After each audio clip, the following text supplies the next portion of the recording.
விஜய் ஆட்சி சரியில்லை, இதுவா நீங்க எதிர்பார்த்த மாற்றம் அப்படின்னு காலையில பல்லு கூட விளக்க நேரம் இல்லாம ரொம்ப பொறுப்புணர்ச்சியோட 2 டீம் இல்ல இப்போ 3வதா அன்னியார் டீமும் கதறிட்டு இருக்காங்க.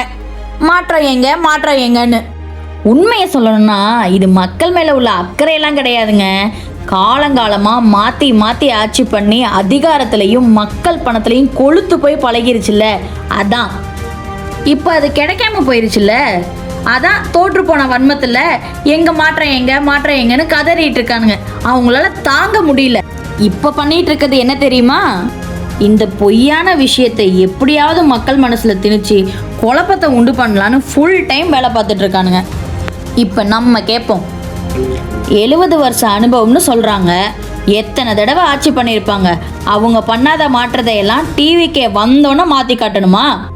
அதுவும் 1 மாதம் கூட ஆகலை. ஆனால் உதயநிதி சார் மட்டும் நாங்கள் ஆட்சிக்கு வந்து 120 நாட்கள் தான் ஆகுதுன்னு சொல்லுவாராம். எதுக்குன்னு நினைக்கிறீங்க? அவங்க சொன்ன மாற்றத்தை கொண்டு வரதுக்கு கால அவகாசம் வேணும்னு. ஆனால் கனிமொழி அக்கா சொல்லுவாங்களாம், வந்த 15வது நாளே நாங்கள் தேவையான கால அவகாசத்தை கொடுத்து விட்டோன்னு. அது எப்படிங்க? 70 வருஷ அனுபவசாலிக்கு 120 நாள் பத்தலை, ஆனால் இங்கே 15 நாள் கூட தாங்க மாட்டுறாங்க.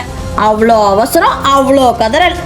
ஆனால் ஒன்று மக்களே, ஆளுங்கட்சியாக இருக்கும்போது கூட இவ்வளோ கவலைப்பட்டாங்களான்னு தெரியல. ஆனால் எதிர்கட்சியாக வந்தோன்னே என்ன அக்கறடா சாமி. மாற்றம் என்ன மேஜிக்கா? அதுக்குன்னு ஒரு சில ப்ராசஸ்லாம் இருக்குல்ல, நீங்களே சொல்லுங்கள்.